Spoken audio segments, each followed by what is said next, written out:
In this quick tutorial, we are going to show you that how to turn on profile views on TikTok. It's super easy and we will make sure you get it right. Just make sure you are logged in and using the latest version. Make sure to watch the complete video and follow each step carefully to avoid forgetting anything and making mistake. Okay, how to turn on profile views on TikTok? You have to click on the TikTok app.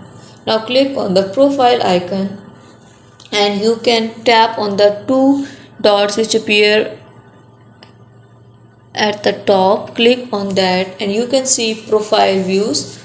Now click on this circle and how to turn on. You have to turn off profile view history. No, you will not get notification. If you turn on, you will get notification. In this way you have to turn on profile views on TikTok.